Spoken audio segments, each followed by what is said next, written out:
Schwartz utilizes film techniques to further implement his own perspective on the paradoxical nature of our behaviors to audiences by shifting the camera angle from eye level to low following the character's sudden change in attitude.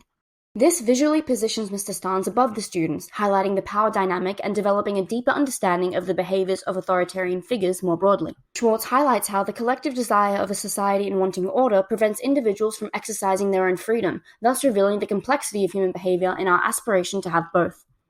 Through the representation of conflict within their textual forms, both Miller and Schwartz expose the eternal paradox of societal order and personal freedom, and our will to attain both, revealing the multifaceted nature of human behavior.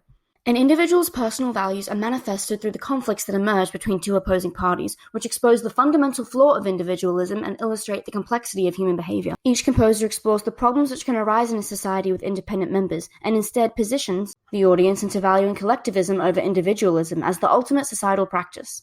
Miller's personal context, as reflected allegorically through Salem, had been experiencing increased individual freedoms, with the community retaliating to curtail those freedoms. However, Miller reveals the irony in the retaliation, that those claiming to act in the interest of the collective are acting more out of individual interest. Paris claims to behave in the interest of the collective, allegedly acting on behalf of Salem by proposing that the executions are delayed. Miller's use of the inclusive pronoun creates an association between Paris's own motivation and the collective interest of Salem in preserving social order within the town. However, it is revealed through the superfluous emotive language and dramatic irony that he is instead acting completely out of self-interest in a desperate attempt to protect himself from a potential attack.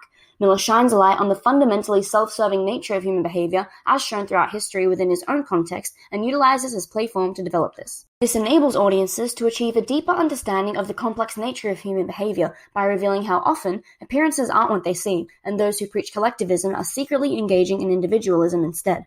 Miller shows through the play's conflict that the pursuit of individual rather than common interests often poses a negative impact on the collective, demonstrating to audiences the consequences of individualism. Somebody ratted. Expulsion is going to be the least. Who's the rat? Inside. Huh? I knew it was somebody.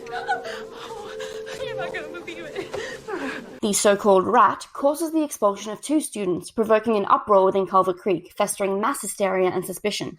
As revealed later, Alaska ratted out of self-interest when given an ultimatum by Mr. Starnes: either confess the names of other students who are disobeying or face expulsion herself.